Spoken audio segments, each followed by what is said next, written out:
After massive sell-off, Wall Street is licking its wounds on a Friday. The macroeconomic picture calms down investors' nerves. The New York session is going to be quiet today. Not all assets fell prey to yesterday's jitters. The Dow Jones managed to sustain the upward move and closed 0.17% up. The Nasdaq lost 123 points or 0.89%. The S&P500 shed 0.32% to close at 4,451 points. The major stock indexes traded mixed and sluggishly in the New York pre-market. Futures on the stock indexes wavered between dips of 0.07% and gains of 0.02%.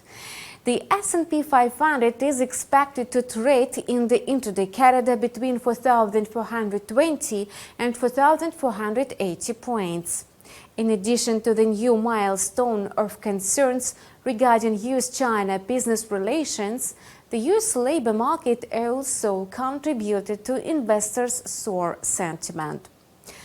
The data cemented expectations that the Federal Reserve could resume rate hikes in November.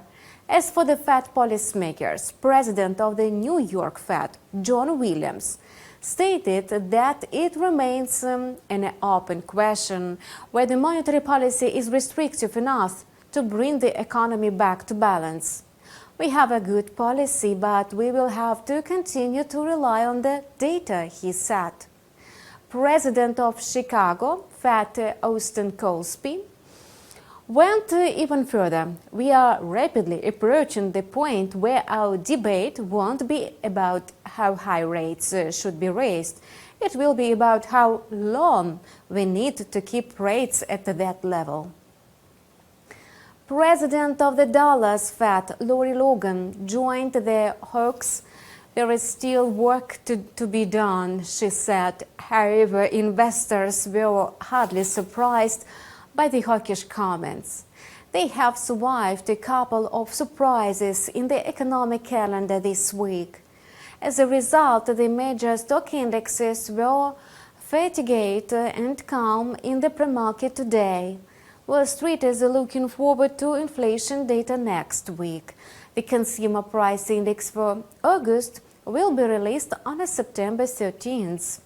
The Federal Reserve's decision is scheduled for September 20th. In the context of intraday trading, the indexes might slightly recover some of this week's losses. The macroeconomic calendar contains no important data, so traders are shifting their focus to the corporate sector, which is recovering from the challenge of the past 2 days. High-tech giant Apple sent shockwaves across the market. The company's shares managed to regain about 0.7% before the opening bell.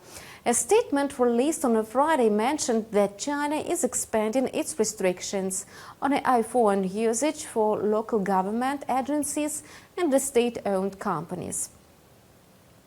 While the extent of the ban remains unclear, it wiped out around $190 billion of Apple's market capitalization on Thursday.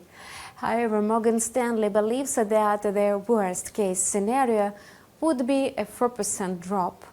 The currency market is making a retracement on a Friday, and the euro and the pound sterling have recovered a bit. The US dollar slipped off its highs, and the index is trading at 104.78 at the time of recording this video, 0.18% down. The intraday CAD for the index is defined between 104.70 and 105.20. Despite minor losses today, the US dollar index is on a track to its longest weekly gain in 9 years. Investors are again speculating on the difference between economic conditions in the United States and Europe. Thus, the US dollar updated its highs. To sum up, the US dollar index remains close to 105.15, a 6-month high printed yesterday. The Canadian dollar is regaining its footing against its American rival. The USD CAD pair is now trading at 1.3639, 0.30% down. The instrument is likely to trade in the corridor between 1.3620 and 1.3670. The loonie perked up today in light of a fresh evidence of Canada's healthy labor market. In August, Canada's economy created 39,900 jobs, far more than expected, and the figure is much stronger than the consensus of 15,000. Besides, the country's unemployment rate remained at 5.5%, whereas analysts had anticipated an uptick to 5.6%. The average hourly wage for permanent employees, closely monitored by the central bank, increased by 5.2% from August 2022, compared to 5% year-on-year growth in July. The Bank of Canada has repeatedly expressed concerns that it would be hard work to fully contain inflation if wage growth maintains its current trend of increasing between 4 and 5% annually. Obviously, the recent data has cemented hawkish expectations and added strength to the loonie. The crypto market is emerging from hibernation, but it's unable to gain momentum. Bitcoin climbed to 26,100 at midday, but quickly pulled back. The token is trading at $25,880 at the time of recording this video.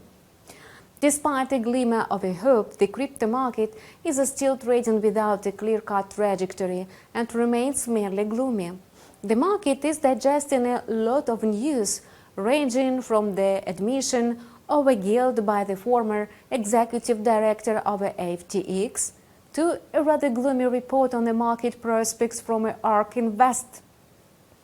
At the same time, all the news looks like information noise. So in the absence of a really good or really bad news from a Bitcoin, we expect its fluctuations within the borders of $25,700 to $26,100.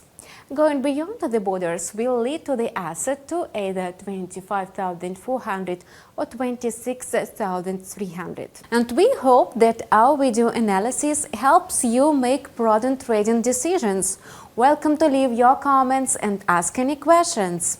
And see you on a Monday.